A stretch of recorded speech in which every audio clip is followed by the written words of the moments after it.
Bismillahirrahmanirrahim. Assalamualaikum warahmatullahi wabarakatuh. Saya Watia dengan NIM 122072360, Program Studi Ilmu Hukum. Sebelumnya terima kasih saya sampaikan kepada Bapak Jufri Hardianto Zulfan SHMH selaku dosen pengampu mata kuliah Sosiologi Hukum. Baik, di sini saya akan menyampaikan tugas saya yang berjudul Kriminalitas Perundungan Bullying. Kekerasan merupakan fenomena yang banyak terjadi, bahkan di lingkungan pendidikan. Fenomena kekerasan di dalam dunia pendidikan sering diistilahkan dengan perundungan. Perundungan merupakan bentuk penindasan yang dilakukan oleh orang yang lebih kuat atau lebih berkuasa terhadap orang lain, dengan tujuan untuk menyakiti dan melakukannya secara berulang-ulang.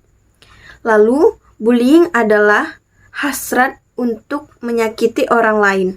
Komisi Nasional Perlindungan Anak mendefinisikan bullying merupakan kekerasan fisik dan psikologi berjangka panjang yang dilakukan oleh seseorang secara sengaja untuk menyakiti atau membuat orang lain merasa terancam atau sekurang-kurangnya membuat korban merasa tidak bahagia.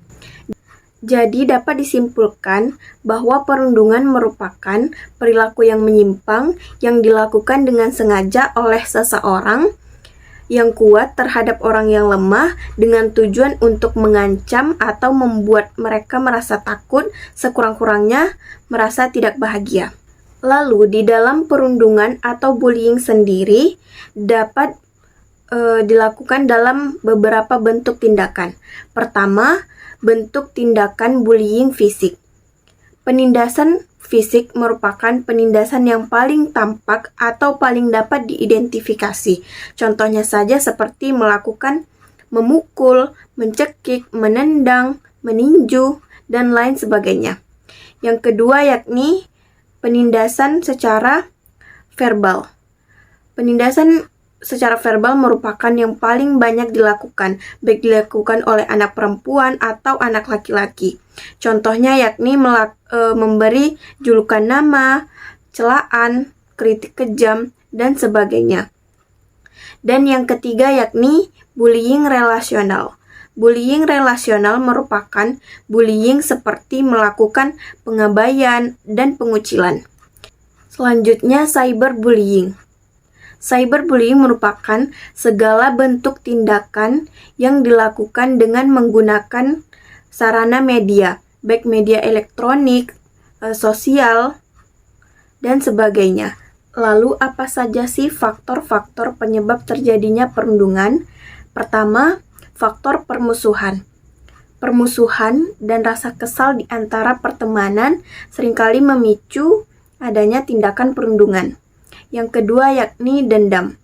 Seseorang yang pernah disakiti atau ditindas biasanya memiliki rasa dendam sehingga ia ingin menyalurkan kepada orang lain agar orang lain merasakan hal yang sama. Salah satunya yakni melakukan perundungan. Selanjutnya yakni pengaruh media. Semakin banyaknya gambaran kekerasan di media, baik di internet, bahkan di sosial media, hal tersebut menjadi contoh buruk yang dapat menginspirasi seseorang sehingga melakukan kekerasan tanpa alasan yang jelas. Lalu dalam kasus kriminalitas perundungan bullying, tentu saja memiliki dampak. Pertama, dampak emosional dan mental. Bullying dapat menyebabkan gangguan emosional dan mental kepada korban. Mereka mungkin mengalami kecemasan, stres, depresi, bahkan kehilangan kepercayaan diri. Yang kedua yakni gangguan fisik. Bullying dapat menyebabkan cedera fisik pada korban, berkisar seperti lebam, memar, hingga luka yang lebih serius. Dan yang ketiga yakni performa akademik yang menurun. Si korban mungkin merasa tidak fokus untuk belajar sehingga menyebabkan akademik pada si korban menurun. Selanjutnya tindakan bullying atau diskriminasi diatur dalam pasal Kitab Undang-Undang Hukum Pidana. Pertama, pasal 170 Kitab Undang-Undang Hukum Pidana tentang pengeroyokan. Barang siapa dengan terang-terangan dan dengan tenaga bersama menggunakan kekerasan terhadap orang atau barang diancam dengan pidana penjara paling lama 5 tahun 6 bulan. Siapa dengan terang-terangan dan dengan tenaga bersama menggunakan kekerasan terhadap orang atau barang diancam dengan pidana penjara paling lama 5 tahun 6 bulan.